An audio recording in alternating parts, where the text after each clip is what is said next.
But NewsNation correspondent-at-large now, Geraldo Rivera, with his perspective, in addition to the 8 victims that Nancy talked about, 4 more with minor injuries, brings the total to 12, 2 still in the hospitals. The guy, Geraldo, said he'd do it all over again if he could. That's what he told authorities. What do you make of all this?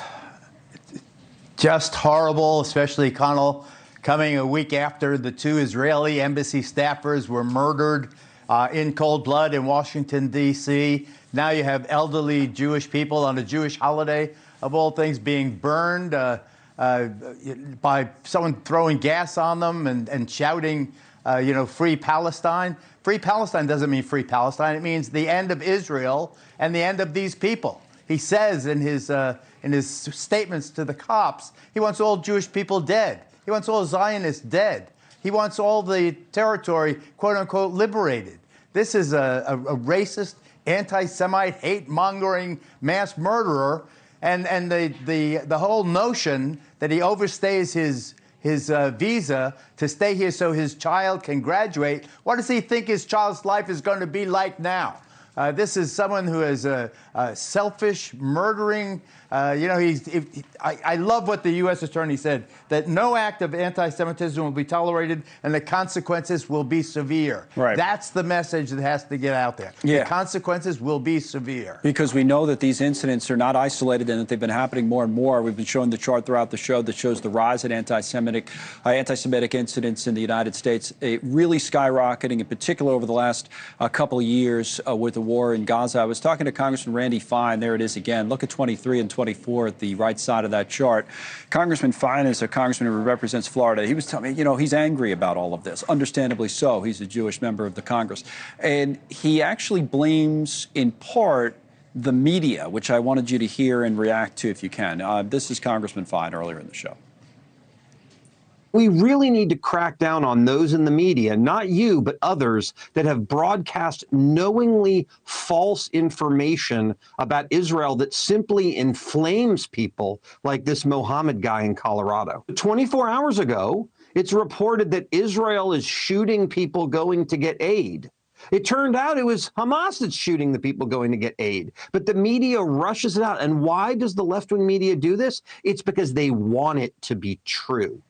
Yeah, so in addition to that, he said, the guy's whole family should be deported. That's his view on it. But what about his thoughts on the media? What would you say about that? I think that to blame the media, to scapegoat the media, is to overlook an obvious reality, a harsh, ugly reality in this world. It started on October 7th, a couple of years ago. October 7th, the attack, 1,200 Jews and Israelis killed in a premeditated invasion by Gaza on Israel. They knew, the invaders knew, Hamas knew, that once the counterattack started, that innocent Palestinian lives would be lost. That of necessity, they draped themselves in their families, in their victims. They knew that their families would be hurt in the Israeli counterstrike. It is infuriating that people forget where this all started.